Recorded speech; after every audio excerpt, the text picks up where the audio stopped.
Welcome, dearly beloved anointed. Pay close attention to the ones they used to whisper about, because now everyone's leaning in to hear what they've got to say. They laughed. They dismissed. They rolled their eyes every time you opened your mouth with something that made too much sense. But guess what? The same people who once acted like you were delusional are now side-eyeing you with growing respect and a little bit of panic. Fact. Studies show that people often reject truth-tellers not because they're wrong, but because deep down they're too right. The truth disrupts comfort, and you, chosen one, have been a walking disruption. A whole spiritual plot twist. Now things are shifting fast, people are connecting dots, replaying old conversations with you and realizing you knew all along. And here's the kicker, someone on the other side just quietly packed their bags and crossed the spiritual battlefield. Not because they had a change of heart, but because they're finally realizing you're the real deal. This isn't about popularity, this is about power. And they just figured out you've been sitting on it the whole time. Get ready. This isn't just a switch up, it's a full-blown reckoning. Let's break it all the way down. Number 1, you were never misunderstood. They were just pretending not to understand you. You were never misunderstood. That was just the lie they told to avoid admitting you were speaking truth they weren't ready to face. Let's be real. These people understood exactly what you were saying. Your tone was clear, your logic was sharp, your spirit was loud. But pretending to be confused gave them the perfect excuse to dismiss your insight without having to confront how accurate and dangerous it actually was to their illusion. They heard you, every word. They replayed your warnings, mocked your intuition in public, and secretly took notes behind the scenes.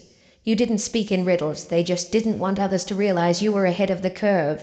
It's not that they couldn't understand, it's that they did, and that terrified them. Because if what you were saying was true, it meant everything they built, defended, or believed in was sitting on shaky ground. See, truth carries a weight that forces people to choose, either evolve or stay fake. Most chose fake. It was easier to act like you were crazy than to face the fact that you were miles ahead and completely sober while everyone else was drunk on denial. And now, the very ones who played dumb are suddenly looking smart for quoting your wisdom like it's brand new. They're slowly circling back, changing their tune, nodding in agreement like they didn't treat your truth like a virus before. Because the evidence is too loud now. The shift is too obvious. What you said is happening in real time, and it's blowing their cover. This isn't you getting vindicated, it's them getting exposed. And now someone on the inside, someone who helped suppress your voice, is trying to switch sides before the truth fully lights up the room. But the ones who feigned ignorance are now the ones feeling stupid. Because deep down they always knew. You weren't misunderstood. You were spot on. And now the world is catching up. Number 2, the tables didn't turn.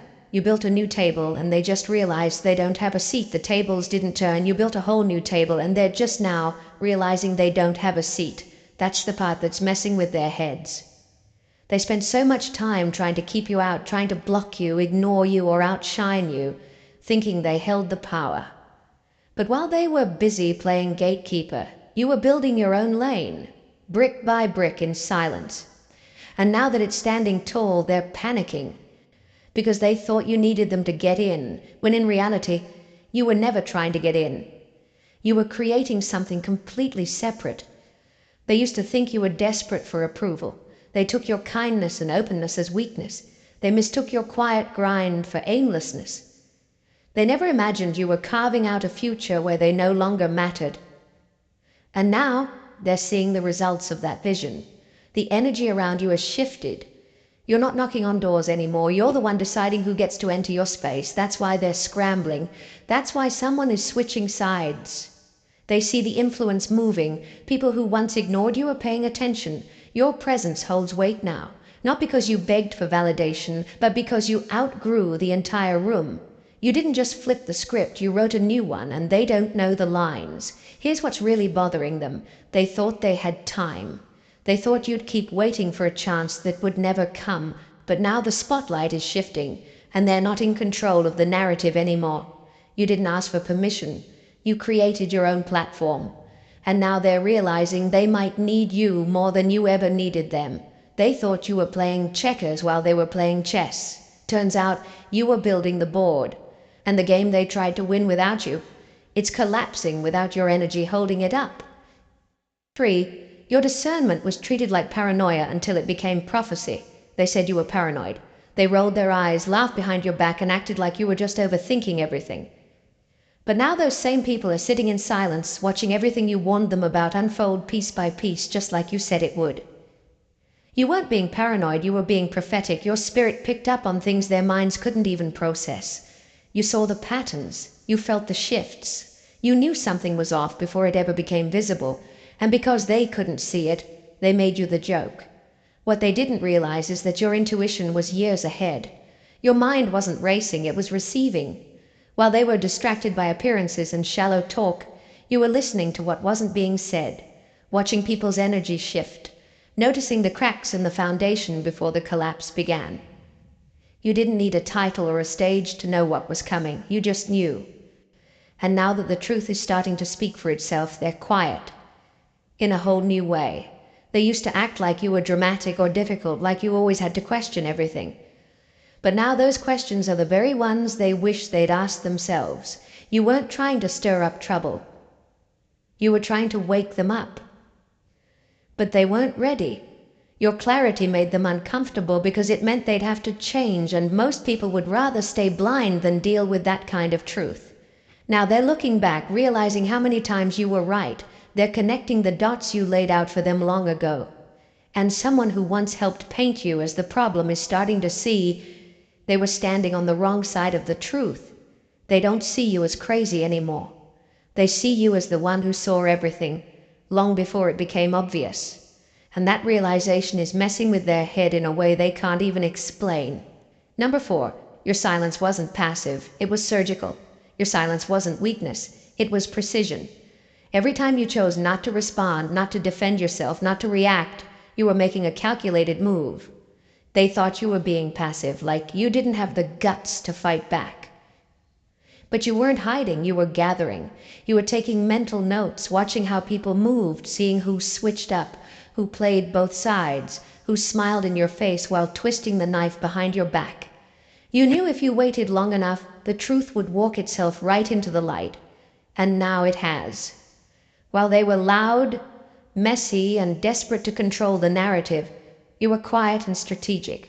Your silence made them nervous, and that's why they tried so hard to get a reaction out of you. They couldn't figure out why you weren't falling apart, why you weren't clapping back, why you weren't trying to clear your name. What they didn't know is that you were letting them write their own story and waiting for the ending to expose everything. Now people are starting to ask questions. They're starting to notice the holes in the lies, the inconsistencies, the forced smiles, the fake confidence. And your silence? It suddenly looks like strength. You weren't avoiding the war. You were studying the battlefield. You didn't retaliate because you knew the truth had a longer reach than any rumor. And now that the smoke is clearing, people are realizing your silence wasn't you backing down, it was you leveling up. It was you giving them space to make their final mistake. Now the same ones who once felt powerful in your silence are getting real quiet themselves, because they're realizing you weren't out of the game, you were just letting them reveal who they really were. And that hits harder than any words ever could. 5, someone's guilt is becoming unbearable, and it's bending their loyalty. There's someone in the background who played a major role in your downfall. They smiled with the crowd, nodded at the lies, and maybe even added a few of their own. At the time, it felt like a game to them. You were the target, the scapegoat, the easy one to throw under the bus while they protected their image or kept their spot in the group. But now, that person is not sleeping right. The guilt is gnawing at them. It's not just regret, it's a spiritual weight they can't shake, no matter how hard they try to act normal. They didn't expect things to unfold like this. They thought you'd disappear, fall apart, or stay buried under all the false narratives. But you didn't. You rose. You kept your integrity. And now the light is turning on, and all the shady deals and dirty whispers are creeping back to haunt them. Every time someone mentions your name in a positive light, their stomach turns. Every time you're mentioned with respect or admiration, it rattles their conscience. Because deep down they know they had a hand in trying to destroy what's now being praised. This shift they're making isn't about loyalty, it's about fear. Fear of spiritual consequences, fear that karma is real, fear that what they did in the dark is about to come crashing into the light. They're not switching sides because they've suddenly grown a heart. They're switching because they don't want to be standing in the wrong place when the truth fully explodes. They're trying to jump ship before they go down with it. They might come with apologies, they might frame it as seeing things differently now, but don't be fooled. This isn't about a change of heart. It's about survival. Their guilt has reached a level where pretending doesn't work anymore. And they're hoping that switching sides will somehow erase their role, but the universe doesn't forget, and neither do you. Number 6, you were the blueprint. They were the distractions. You were never just different. You were the blueprint. While others were busy trying to stand out, you were standing in something real, something ancient, something unshakable. You weren't chasing trends, you were moving from a deeper place that couldn't be copied or faked. And that's what made you dangerous. You carried a code, an essence, that couldn't be duplicated, only imitated, and that's exactly what they did. The ones who laughed at you, they stole pieces of you when no one was looking. Your way of thinking, your language, your creativity, your vibe, it started showing up in other people's mouths and timelines like they invented it, but it never hit the same. Because they were echoes. And you were the original sound. They were distractions, noise, movements with no soul. You, on the other hand, carried substance. You walked in energy that couldn't be explained, only felt. And even when they tried to dim it, they couldn't stop others from being drawn to it. They copied your confidence without earning your scars. They mimicked your voice without living your truth. They saw the fruit but had no idea about the soil. And now that everything superficial is fading, people are waking up to the fact that you were the one all along. The blueprint, the origin, the quiet force they couldn't quite label but couldn't deny either. Now their distractions are collapsing. The fake personas, the curated identities, the energy theft. It's all falling apart. Because without the source, the copies can't last. And while they're scrambling to reinvent themselves for the 100th time, you're just becoming more of who you've always been.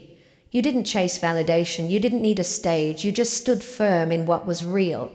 And now the world is beginning to separate the genuine from the gimmicks. Turns out you weren't the weird one, you were the architect, and they're finally realizing that without your blueprint there is no design.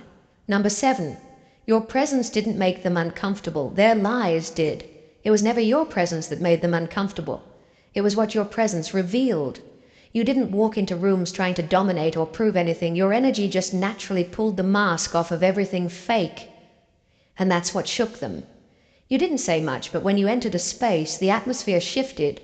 People got quiet, their energy tensed up, not because you were threatening, but because something in you made their false image start to crack. They tried to flip the script and say you were too intense or too much, when in reality you were too real. Your spirit held a light that didn't ask for permission, it just exposed what was there. You weren't being judgmental, you weren't even trying to correct anyone, but still, when people stood next to you, they started to feel the weight of their own pretending. That's not intimidation, that's conviction. You didn't even have to call it out, the lies, the gossip, the envy, the fake humility. It all started to fizzle under the heat of your authenticity. Your presence has a way of forcing people to face what they've been hiding, and that's why so many tried to label you as the problem. That label was never about you, it was about their discomfort with the truth that followed you everywhere you went. Now the fog is lifting. People are starting to realize it wasn't you who created tension. It was the fact that your light exposed the darkness they were trying to live comfortably in. You didn't push people away. They pushed themselves out because your presence demanded alignment. And that's why some of them are circling back. Not because they've changed entirely, but because they now recognize what they were running from wasn't you. It was their own reflection in your light. Your energy was never the issue. Their illusions just couldn't survive in the same room. Number 8. They didn't believe in you because they couldn't control you. They saw your gift from the beginning. Don't let them lie about it now. They knew exactly who you were and what you carried. It wasn't that they didn't believe in you, it's that they couldn't own you.